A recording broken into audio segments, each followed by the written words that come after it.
Hello, friends, and welcome back to Got a Minute, the mini podcast that pairs funny stories with original music. Today's chapter is entitled, What's So Wrong with Being Wrong? And it's a funny little conversation about the whole idea of no longer looking for truth, but only supporting evidence for what we already believe. So anyway, I think you'll enjoy it. It's paired with a song from Anjanette called Soul to Save. It's a really fantastic song, and she'll be on in just a few minutes to tell us kind of the origin story behind that song, but I think you're really going to love it, and let's get started. The Got a Minute mini podcast is a production of Pioneer Dream, celebrating 30 years of telling stories for our corporate, nonprofit, and entertainment partners. Be sure to check out our Dreamers Live podcast, which offers entertaining conversations about living intentionally. Thanks for listening. Chapter 15. What's so wrong with being wrong? If you live long enough, you may be one of those lucky people who discovers something they're good at. Maybe it's even something you can make a living at, or it's how all your friends identify you. Here comes Mr. Needlepoint Man. He's so continental. If you know needlepoint terms, that joke will leave you in stitches. Well, I'm one of the lucky ones. I'm not only fortunate to be really good at something, but I'm also blessed enough to recognize it. In my lifetime, I've become exceedingly good at being wrong. Maybe some of you share this skill. I've been wrong about the facts, legal facts, sciencey facts, historic facts, political facts, pop culture facts, pretty much across the board. I've been wrong about what I believed. That didn't stop me from arguing with others until both sides hated each other and neither was converted. I've been wrong about what I feared. I've been wrong about how I remembered events in my past. I've been wrong about how I treated others, even if I felt justified at the time. I've been wrong about song lyrics more than once. It is Bruce and not Bruce that's letting you down, by the way. I don't want to rock your world, but looking back, I actually may have been wrong more than I've been right. I'm sure others could verify that for me. After so much practice, I've discovered being wrong is a beautiful thing. Sure, being wrong sucks when you're on wheel and you tell Pat Sajak you'd like to solve the puzzle, only to whiff wildly. Then Karen chirps the suddenly obvious answer. Calm down, Karen. Who do you think bought all those vows? I gave you that answer. And the trip to Hawaii. But aside from that, for me, being wrong has often been the point of discovery. It's the first step in change. It's been the open door to things I hadn't considered before, either because I was unwilling or simply because I couldn't see it because of blockage in my own intellect. As a kid, I tried to interpret the Bible literally. God made the earth in 6 days and rested on the seventh. End of story. The problem was 6 days didn't leave room for dinosaurs or a lot of other events. So I felt very threatened by all things prehistoric.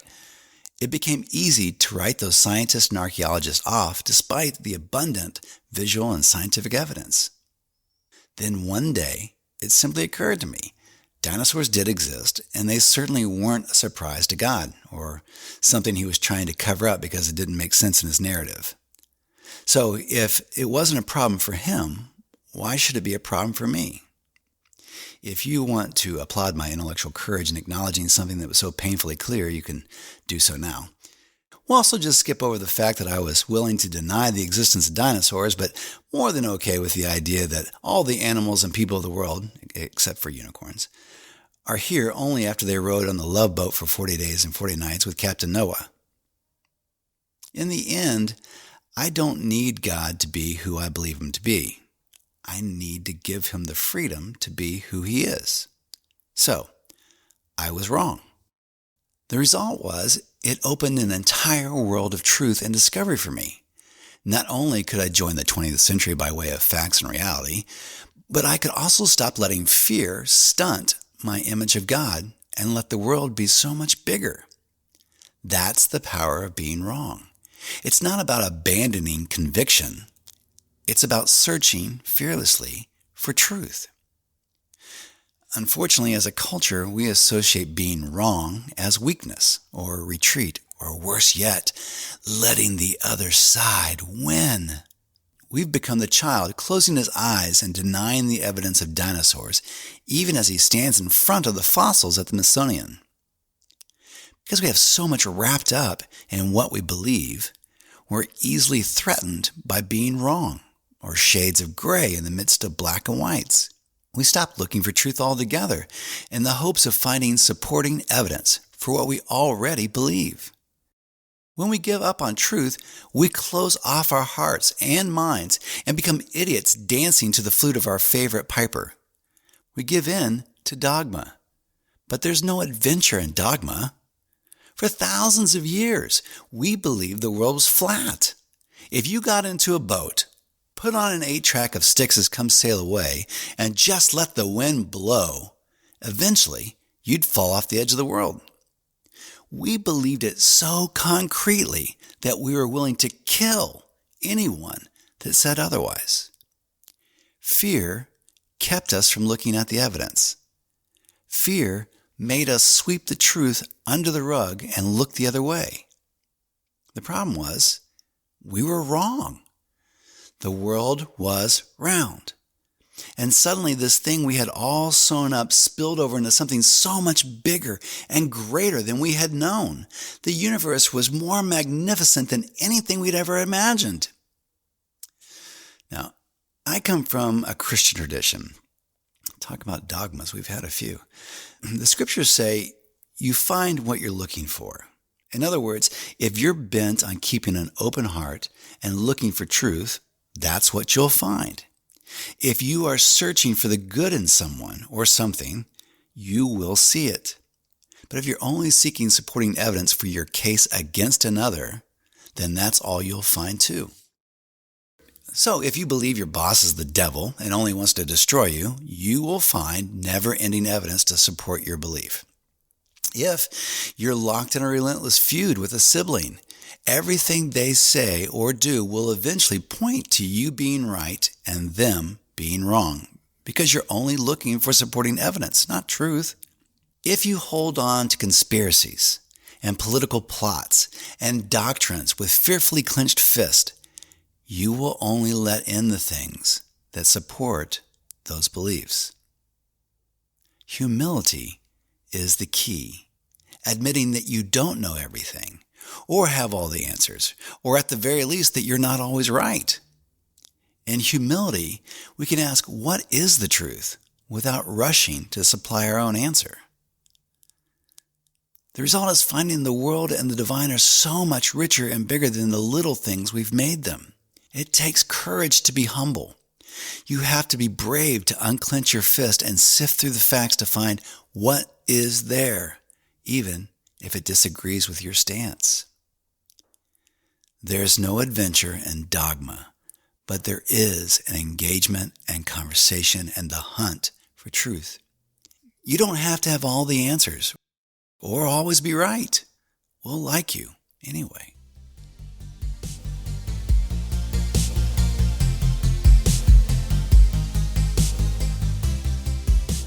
Hello, Anjanette. How are you? Hello, Jay. I'm hanging in there. Good. It's spring allergy season, which can be a tough time in Oklahoma, but in general, I'm just fine. Thanks for asking. Hey, How are you?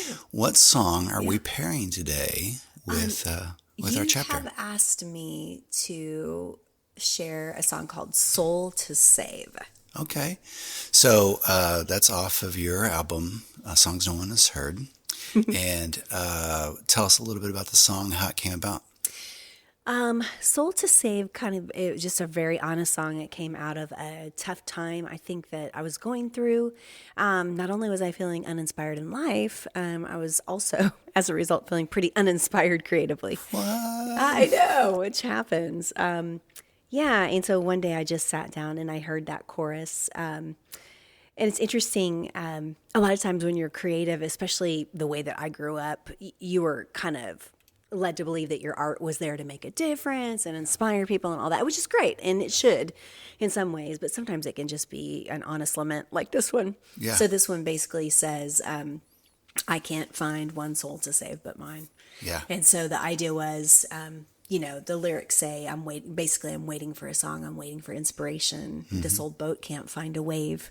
And I can't seek one soul to save but mine. So it was just an honest, there wasn't anything in me at that phase that would have been able to inspire or help anybody else. But ironically, I think when we are authentic and really honest with people and in art and creativity especially, and just in being human, it's in that honesty and helping other people realize that they're not alone. Yes. That everyone feels like their soul needs to be saved sometimes. That can help other people. Yeah, So. it's a beautiful song. It's Thank you. very authentic and even a little eerie in the way it's laid out and the instrumentation, but also somehow very hopeful too. I think probably because it's honest.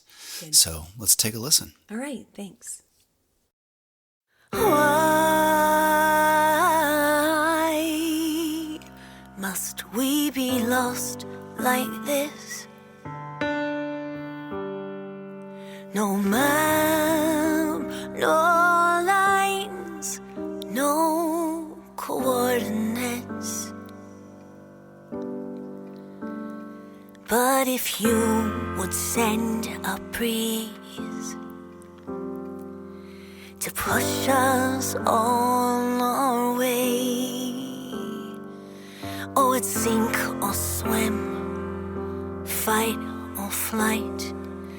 The sun sets on another day. What I wouldn't give to hear a song from you, with melody bright and lyrics true. This old boat can't even find a wave. I can't seek one soul to save but mine.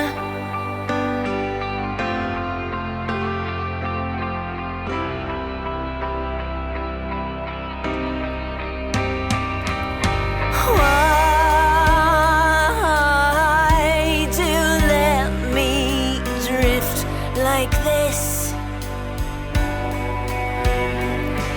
No hopes, no dreams, only questions stick. But if you would send a breath and whisper we're okay, I'd raise a sail or jump right in, swim the ocean and be on my way. What I wouldn't give to hear a song from you, with melody bright and lyrics true. But this old boat can't even find a wave.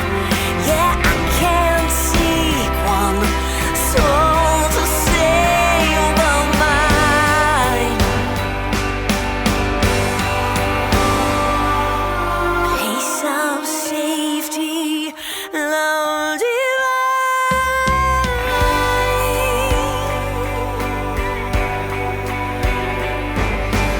Mine are not the only tears you've cried.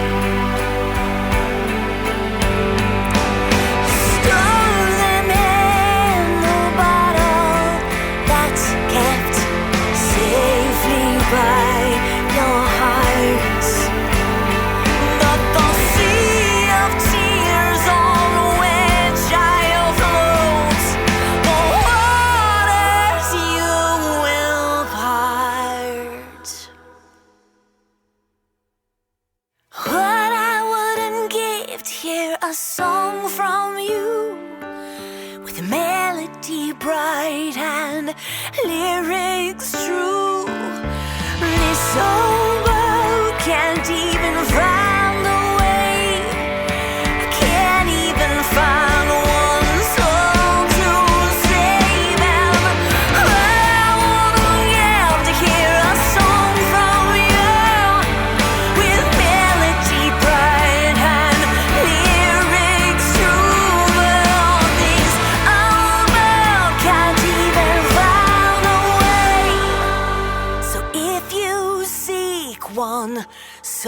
holds us safe. Let it be mine.